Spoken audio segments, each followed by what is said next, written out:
সে আমাদের একটা জামালা নিয়ে ওর কাছে আমরা গেছি, জয়নাল মোল্লার কাছে।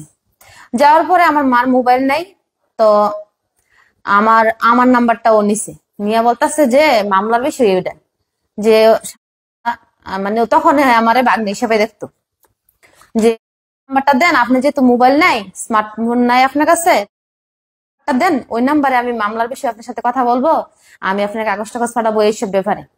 তখন আস্তে আস্তে আমার লোক ফেসবুকে অ্যাড হইছে, আমার বড় ভাই বর্দা, ও আমার না করছে যে ওর সাথে কি লেগে অ্যাড হইছো তুমি, আমার অনেকেই আরো বলছে। তা আমি বলছি যে জামালাটার বিষয়ে ওর লোকে অ্যাড হইছি, অন্য কিছুই না।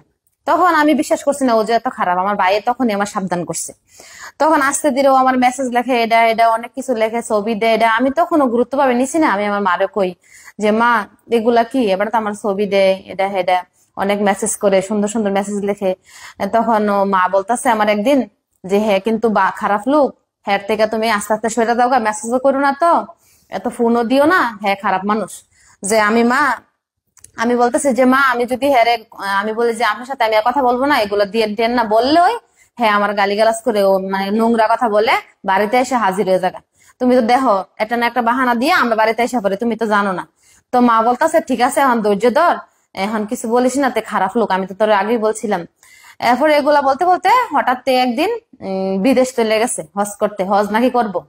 তো হজ করতে গেছে, তখন আমার মা বলতেছে যে এখন মকা আছে, তুই তার ব্লক দিয়ে দে, তে খারাপ মানুষ, তে যখন 2-3 মাস লেগে হজ করতে গেছে, এখন ব্লক দিয়ে দিলে এখন আর তে কিছু করতে পারবো না। তা আমরা যেহেতু হিন্দু, মান সম্মানের বই এতদিন সমাজের কারোর কাছে বলি নাই, বা হ্যাঁ ওই ভাই রহিম পারভেজ চেয়ারম্যান, বর্তমান চেয়ারম্যান, আমাদের কয়েকজন টুকটাক মানুষের কাছে আমরা বলছি, সবার কাছে বলি নাই, কারণ হিন্দু তো আমরা একটু ভয় পাই মান সম্মানের। তারপরে যখন আমার মা বলছে যে হ্যাঁ ব্লক দিয়ে দে, আমি ব্লক দিয়ে দিচ্ছি।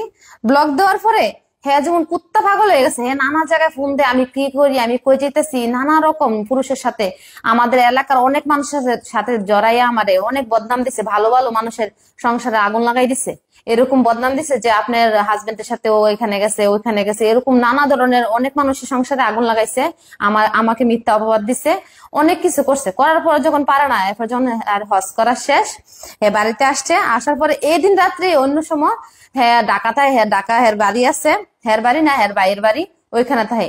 কিন্তু ও না থাকে, ওর সাথে সাথে ওই দিনই রাত্রে 1টা বাজে আমাদের বাড়িতে এসে হাজির, দরজা নক করতেছে, টুকা দিতেছে। তখন আমার নানি খুলে না, বয়স্ক মানুষ, বয়ফাজ কি নাকি এত রাত্রে। তখন আমার মা বলতেছে যে শান্তার বাবু মনে হয়, এত রাত্রে নাহলে আর কি আসবো, খুলো। হ্যাঁ মানে হঠাৎ করে আগে দরজা খুলছি, হ্যাঁ আমার গায়ের উন্নাদ শুরু করে দিছে, এদিকে আসো এদিকে এসো, মানে মানে টানাটানি শুরু করে দিছে। আমি তো ভয় পাইয়া ঘাবড়াই গেছি, আমি কথা কমু না, আমি হ্যার সাথে কথা কমু না, কথা কমু না, যে আমি আপনার সাথে কথা বলবো না, আমি ভয়ে আমি অন্যরকম পালাই গেছি, মানে গিয়া লুকাই রয়েছি। তখন আমার নানিরে আমার মারে অনেক হেনাস্তা করতেছে, করার পরে কোনো মতে হারে বের করতে হয় না, প্রায় 2:30 বেজে গেছে, এরপরে হারে বের করছে। হ্যাঁ পরের দিন আসে, পরের দিন বিকালে আসছে, মানে প্রত্যেক দিন আসা শুরু করছে। না পাইরে আমার মা চেয়ারম্যানের কাছে গেছে, হ্যাঁ চাচাতো ভাই রহিম পারভেজ ওনার কাছে গেছে, হ্যাঁ বলতেছি। এবার যাওয়ার পরে রহিম পারভেজের কাছে গেছে, উনি বলতেছে যে কি বিষয় নিয়ে তোমার, কি বিষয় নিয়ে ডিস্টার্ব করে, আমাকে এমন এমন কথা, তাহলে তোমাদের থেকে যদি টাকা পাও টাকাটা দিয়ে দেওয়া যাইবো না। তো উনি 1 সপ্তাহের ভিতরে আমাদের থেকে সবগুলা টাকা নিছে, হ্যাঁ 2 দিন পরে দিয়ে দিছি, উনি ডেট দিছে 1 সপ্তাহ, কথা আসলে 6 মাস পরে দিব, এটা কিস্তি হিসাবে আনছি ফ্রিজটা, এখন নিচে দিয়ে দিয়েছে। তারপর হ্যাঁ আসা বন্ধ না, হ্যাঁ রাত দিন আমার এইভাবে ডিস্টার্ব করতেছে, অনেক রকম অপবাদ দেওয়ার চেষ্টা করতেছে, হ্যাঁ বন্ধ না। হ্যাঁ এমন একটা খারাপ মানুষ, হ্যাঁ বাজে নেশা করে, মানে কোনো ইয়ে নাই যে বাকি নাই, গ্রামের সব এলাকার মানুষ হ্যাঁ ভয়ে কিছু বলতে পারে না, এমন অনেক মেয়ের নষ্ট করছে। আমাদের এই হিন্দু সমাজে একটা মেয়ে আছে, হ্যাঁ বাবার নাম, এই মেয়েটার এইভাবে উত্তক্ত করছে, আরো আছে অনেকগুলা মেয়ে, হ্যাঁ এইভাবে ডিস্টার্ব করে গ্রাম ছাড়া করছে, অনেকে গেছে ইন্ডিয়া, এভাবে এভাবে। হ্যাঁ বয়স কমে 60, হ্যাঁ বিয়ে করে না, এই মেয়েদেরকে নষ্ট করার দান্দা হ্যাঁ এইসব করে, হ্যাঁ এত খারাপ মানুষ মানে বলার মতো না। তারপরে হ্যাঁ ভালো ভালো মানুষের সাথে জড়াই আমার বদনাম করছে, হ্যাঁ বিচার আল্লাহ করে না। তো আমি আমার একটাই অনুরোধ, আমি এতদিন অনেক সহ্য করছি, সহ্যের সীমা ও পরশুদিন শুক্রবার রাত্রে সহ্যের সীমা বের করে লেছে। গ্রামের হ্যাঁ 20-25 জন হইব, এর সাথে আসিল অনেক মানুষ আসিল, আমি সবাইকে চিনি। ও নিয়ে আমাদের বাড়ির আশেপাশে গেটের সামনে সামনে হামলা দিছে। আমরা কিছুই জানি না, আমরা ঘুমা, আমাদের ঘরে নাকি পুরুষ লোক আছে। এই বদনাম দেওয়ার পরে আমরা সমাজে মানে মুখ দেখানোর মতো নয়। এখন যদি এত কিছুর পরে যদি আমরা মুখ না খুলি, তাহলে আমাদের বলবো যে না, মানুষে বলবো কি গ্রামবাসী যে আমরা সত্যি এগুলা করি। লাস্ট পর্যন্ত না পাই, এখন আমরা আইনের আশ্রয় আসছি, আমরা বিচার চাই। এটার বিচার কি হ্যাঁ কঠিন বিচার হইতে হবে। এরপরে যদি কোনো কিছু ক্ষতিও আমার ফুলারে কইছে কিডন্যাপ করে নেবো, আমার বাইরের কাছে ফোন দে, আমারে কিডন্যাপ করবো, আমার পার্লার ভাঙবো, আমার বাড়ি ভাঙবো, সবকিছু করব। যদি এরপরে কোনো কিছু হয়, এর লেগে দাঁড়িয়ে থাকবো জয়নাল মোল্লা, বিএনপির নেতা জয়নাল মোল্লা, আর কেউ না। এর পিছে আরো অনেক মানুষ আছে, হেরই নাম কইলাম কারণ হেরা সরাসরি আসে নাই, হে আসছে তার লেগে হের নাম বলছি। যদি কোনো প্রকারে ক্ষতি হয়, তার লাগে দায়ী থাকবো জয়নাল মোল্লা। আমার এতটুকুই অনুরোধ সবার কাছে, আমি যেন বিচার পাই। সে আমাদের একটা জামালা নিয়ে ওর কাছে আমরা গেছি, জয়নাল মোল্লার কাছে।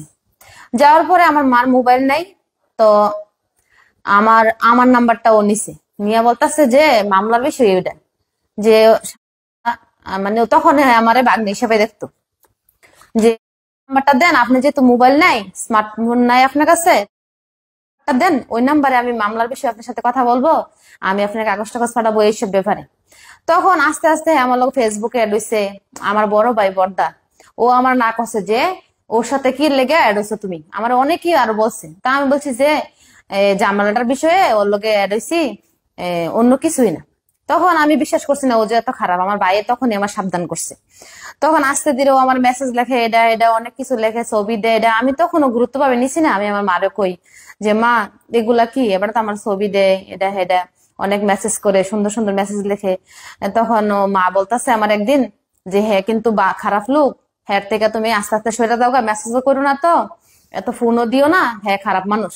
যে আমি বলতেছি যে মা আমি যদি হ্যারে আমি বলি যে আপনার সাথে আমি আর কথা বলবো না, এগুলো দিয়ে দেন না বললেই হ্যাঁ আমার গালিগালাজ করে, ও মানে নোংরা কথা বলে বাড়িতে এসে হাজির হয়ে যাবে। তুমি তো দেখো এটা না একটা বাহানা দিয়ে আমরা বাড়িতে এসে পড়ে, তুমি তো জানো না। তো মা বলতেছে ঠিক আছে এখন ধৈর্য ধর, এখন কিছু বলিস না, তে খারাপ লোক, আমি তো তোর আগেই বলছিলাম। এরপর এগুলা বলতে বলতে হঠাৎ একদিন বিদেশ চলে গেছে হজ করতে, হজ নাকি করব। তো হজ করতে গেছে, তখন আমার মা বলতেছে যে এখন মকা আছে, তুই তার ব্লক দিয়ে দে, তে খারাপ মানুষ, তে যখন 2-3 মাসের লেগে হজ করতে গেছে, এখন ব্লক দিয়ে দিলে এখন আর তে কিছু করতে পারবো না।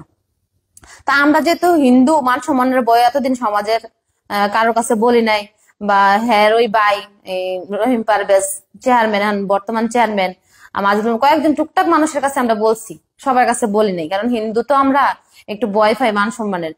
তারপরে যখন আমার মা বলছে যে হ্যাঁ ব্লক দিয়ে দে, আমি ব্লক দিয়ে দিচ্ছি। ব্লক দেওয়ার পরে হ্যাঁ যেমন কুত্তা পাগল হয়ে গেছে, হ্যাঁ নানা জায়গায় ফোন দেয়, আমি কি করি, আমি কই যেতেছি, নানা রকম পুরুষের সাথে, আমাদের এলাকার অনেক মানুষের সাথে জড়াইয়া আমারে অনেক বদনাম দিছে, ভালো ভালো মানুষের সংসারে আগুন লাগাই দিছে, এরকম বদনাম দিছে যে আপনার হাজবেন্ডের সাথে ও এখানে গেছে ওইখানে গেছে, এরকম নানা ধরনের অনেক মানুষের সংসারে আগুন লাগাইছে, আমাকে মিথ্যা অপবাদ দিছে, অনেক কিছু করছে। করার পর যখন পারে না, এরপর যখন আর হজ করা শেষ, হ্যাঁ বাড়িতে আসছে, আসার পরে এই দিন রাত্রে অন্য সময় হ্যাঁ ঢাকায়, হ্যাঁ ঢাকা হের বাড়ি আছে, হের বাড়ি না হের ভাইয়ের বাড়ি, ওইখানে থাকে।